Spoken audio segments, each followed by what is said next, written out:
Assalamualaikum warahmatullahi wabarakatuh. Di sini kami dari kelompok 12 Kimia Analisis Kualitatif dan Kuantitatif akan mempresentasikan tentang titrasi redoks dan titrasi permanganometri. Adapun nama-nama anggota dari kelompok 12 yaitu diantaranya yang pertama ada Justin dengan NPM 24, ada Jenika Kusuma Anggraini dengan NPM 28, ada saya Anggi Puspa Dewi dengan NPM 58, dan ada Mulyawan Saputra dengan NPM 38. Akan dibahas pada presentasi kali ini yang pertama yaitu ada titrasi redoks, kedua prinsip titrasi redoks, tiga faktor yang mempengaruhi titrasi redoks, 4. Jenis-jenis titrasi redoks, 5. Titrasi permanganometri, 6. Standar-standar primer untuk permanganan, 7. Sumber-sumber kesalahan pada titrasi permanganometri, 8. Kelebihan dan kekurangan titrasi permanganometri, dan yang terakhir autoindikator. Baiklah, pembahasan pertama yaitu mengenai titrasi redoks. Titrasi redoks adalah metode penentuan kuantitatif yang reaksi utamanya adalah reaksi redoks. Reaksi ini hanya dapat berlangsung jika terjadi interaksi dari senyawa atau unsur ataupun ion yang bersifat oksidator dengan unsur atau senyawa ataupun ion yang bersifat reduktor. Jadi jika larutan bakunya oksidator, maka analit harus bersifat reduktor dan sebaliknya. Nah, titrasi ini didasarkan pada reaksi oksidasi reduksi antara analit dan titran. Nah, analit yang mengandung spesies reduktor dititrasi dengan titran berupa larutan standar dari oksidator dan sebaliknya. Nah, titrasi redoks ini banyak dipergunakan untuk penentuan kadar logam atau senyawa yang bersifat sebagai oksidator atau reduktor. Titik akhir titrasi dalam titrasi redoks ini dapat dilakukan dengan membuat kurva titrasi antara potensial larutan dengan volume titran atau potensiometri. Atau dapat juga menggunakan indikator. Dengan memandang tingkat kemudahan dan efisiensi, maka titrasi redoks dengan indikator seringkali banyak dipilih. Beberapa titrasi redoks banyak menggunakan warna titran sebagai indikator. Contohnya yaitu penentuan oksalat dengan permanganat atau penentuan alkohol dengan kalium dikromat. Kemudian yang selanjutnya kita akan membahas mengenai prinsip titrasi redoks.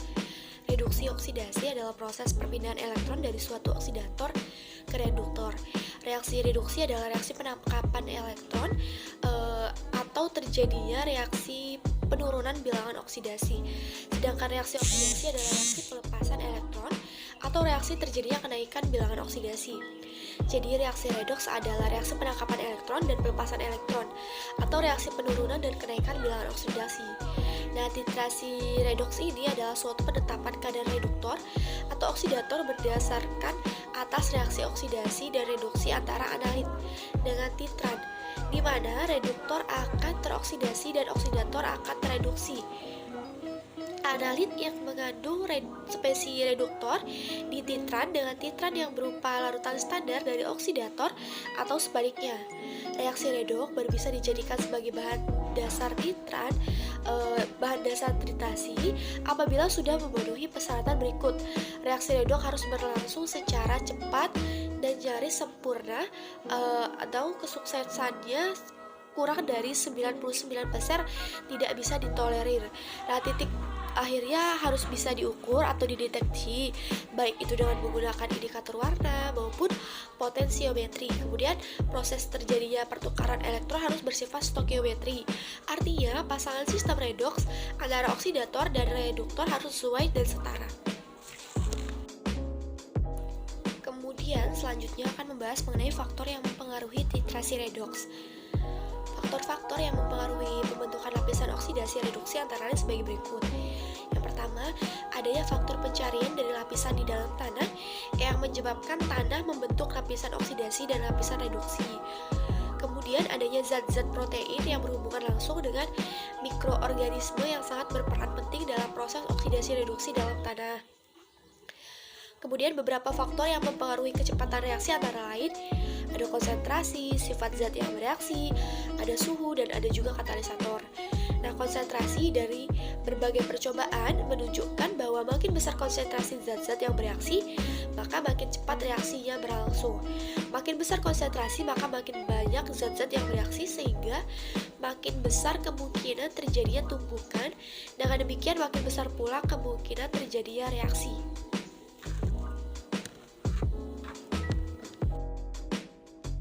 Sifat zat yang bereaksi. Sifat mudah sukarnya zat bereaksi akan menentukan kecepatan berlangsungnya reaksi. Secara umum dinyatakan bahwa reaksi antara senyawa ion berlangsung cepat. Hal ini disebabkan oleh adanya gaya tarik-menarik antara ion-ion yang muatannya berlawanan. Contohnya, Ca2+ ditambah CO3 2+ menjadi CaCO3. Reaksi tersebut berlangsung cepat. Selanjutnya yaitu reaksi antara senyawa kovalen umumnya berlangsung lambat. Hal ini disebabkan karena untuk berlangsungnya reaksi tersebut dibutuhkan energi untuk memutuskan ikatan-ikatan kovalen yang terdapat dalam molekul zat yang bereaksi. Contohnya CH4 ditambah Cl2 menjadi CH3Cl plus HCl. Reaksi tersebut berjalan lambat dan reaksinya dapat dipercepat apabila diberi energi, misalnya cahaya matahari. Selanjutnya yaitu jenis-jenis titrasi redoks. Berdasarkan jenis oksidator dan reduktor yang dipergunakan dalam titrasi redoks, maka dikenal beberapa jenis titrimetri redoks seperti yang pertama, titrasi iodometri dan iodimetri. Titrasi iodometri dan iodimetri merupakan titrasi redoks yang menggunakan iodium. Iodometri adalah titrasi tidak langsung yang menggunakan iodium sebagai reduktor, di mana iodium yang dilepas akan dititrasi menggunakan larutan tiosulfat. Sementara itu, iodimetri adalah titrasi langsung yang dilakukan dalam kondisi pH netral atau sedikit asam, di mana iodium digunakan sebagai oksidator. Dalam iodometri digunakan larutan tiosulfat untuk menitrasi iodium yang dibebaskan. Larutan natrium tiosulfat merupakan standar sekunder dan dapat distandarisasi dengan kalium dikromat atau kalium iodidat. Lalu yang kedua ada titrasi permanganometri. Permanganometri merupakan titrasi yang dilakukan berdasarkan reaksi oleh kalium permanganat atau KMnO4. Reaksi ini difokuskan pada oksidasi dan reduksi yang terjadi pada KMnO4 dengan bahan baku tertentu. Permanganometri merupakan titrasi redoks yang menggunakan larutan standar kalium permanganat, dan reaksi redoks ini berlangsung dalam suasana asam maupun dalam suasana basa. Dalam suasana asam, kalium permanganat akan tereduksi menjadi Mn2+. Dengan persamaan reaksi, MnO4- ditambah 8H+ ditambah 5 elektron menjadi Mn2+ plus 4H2O. Dalam reaksi redoks ini, suasana terjadi karena penambahan asam sulfat. Dan asam sulfat cukup baik karena tidak bereaksi dengan pemanganat. Larutan pemanganat berwarna ungu. Jika dititrasi dengan larutan yang tidak berwarna, maka indikator tidak diperlukan.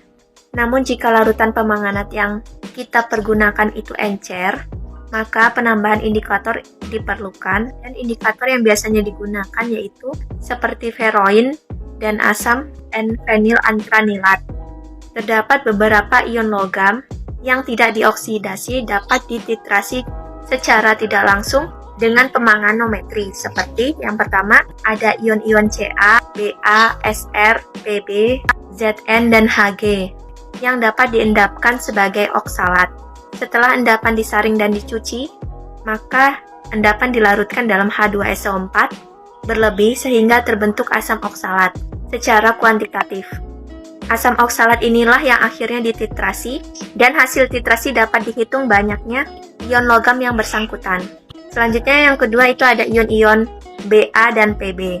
Dapat pula diendapkan dengan garam kromat.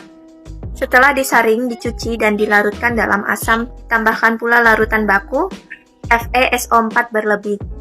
Sebagian Fe2+ dioksidasi oleh kromat tersebut dan sisanya dapat ditentukan banyaknya dengan menitrasinya dengan KMnO4.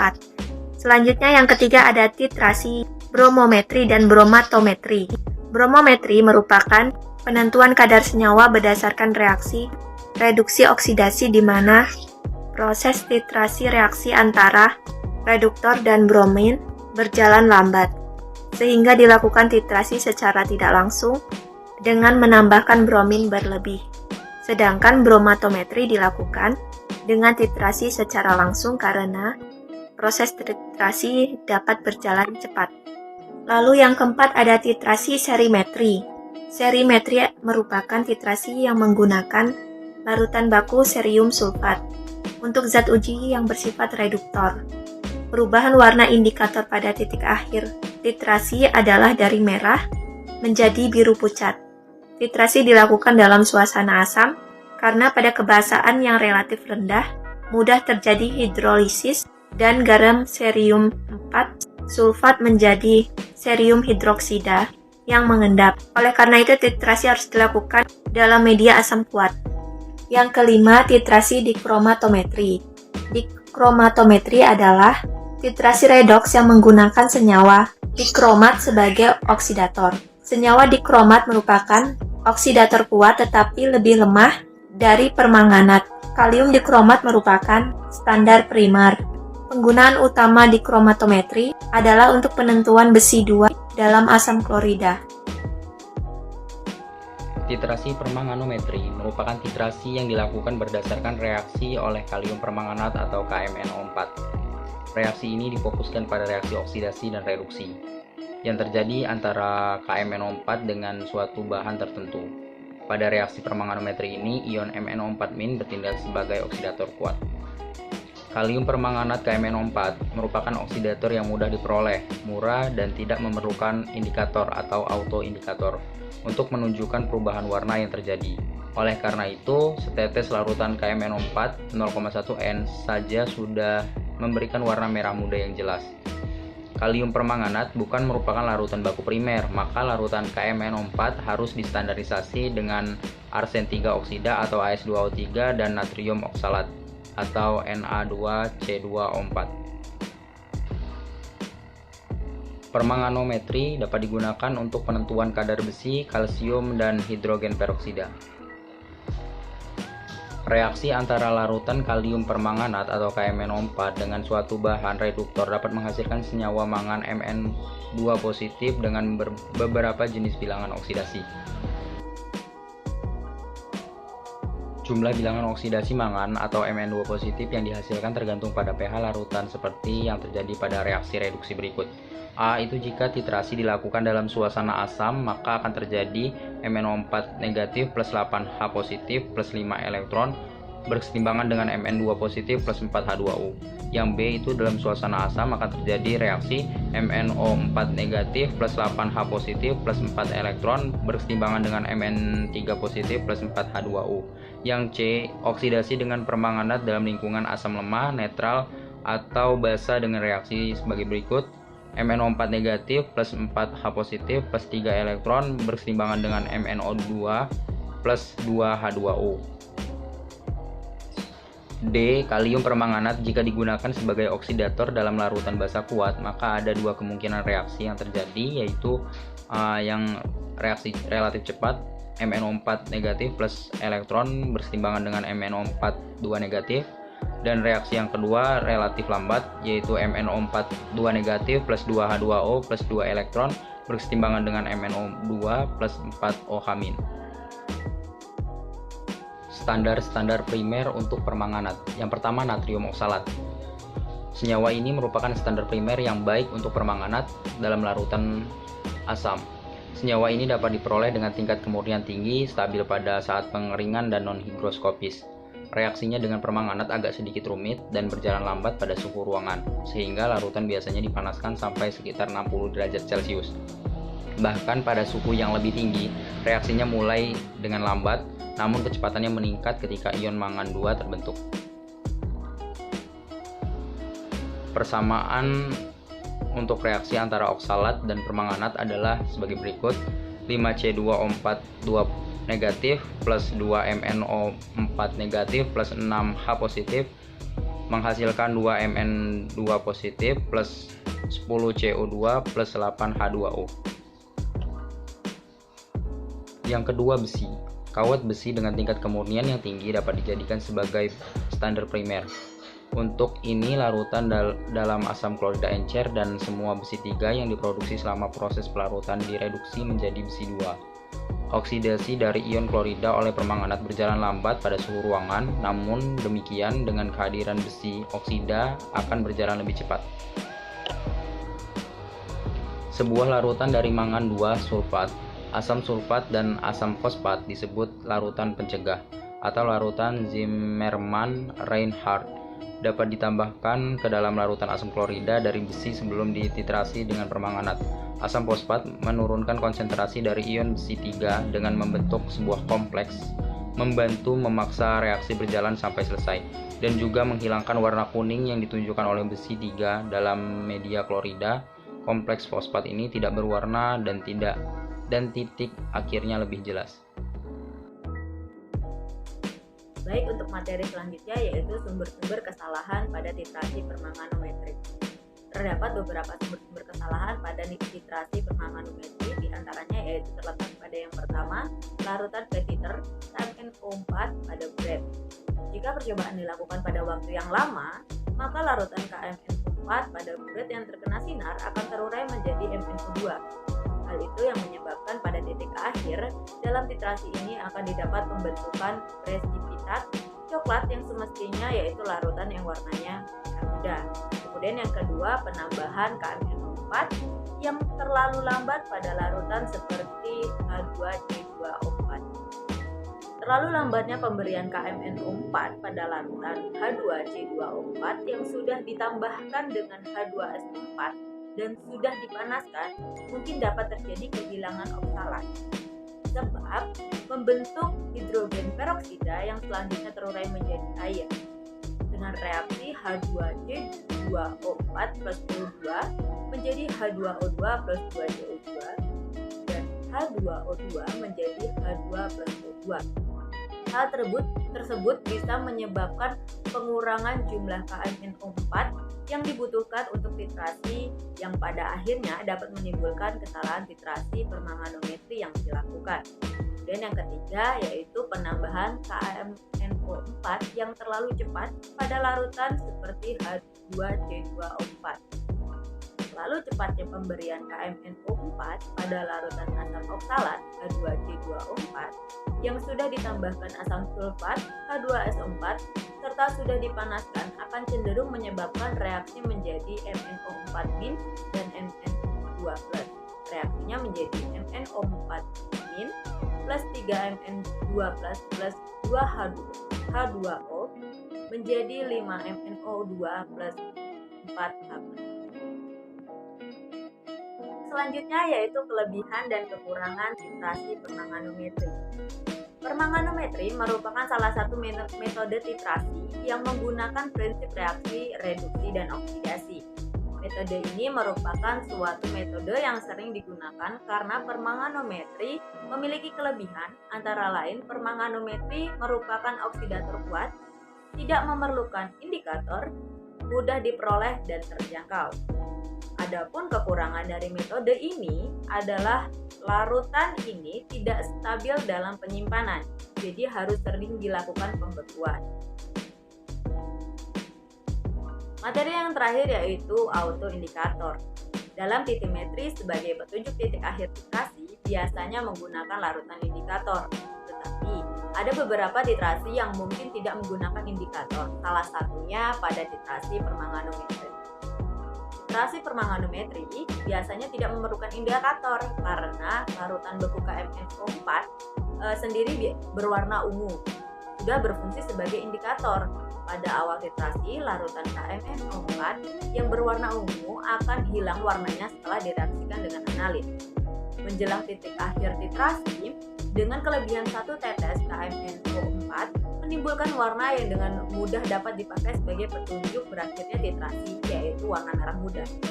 Hanya 0,01 sampai 0,02 ml KMNO4 sudah cukup untuk memberikan warna yang tampak dalam 100 ml air. Warna pada titik akhir titrasi ini tetap bertahan. Setelah beberapa lama akan melenyap kembali akibat reaksi antara kelebihan MnO4- tadi dengan ion Mn2+ dan menghasilkan reaksi penetapan 2H2O plus 2MnO4- plus 3Mn2+ menjadi 5MnO2 plus 4H+. Itulah hasil presentasi dari kelompok 12. Kurang lebihnya kami mohon maaf. Wassalamualaikum warahmatullahi wabarakatuh.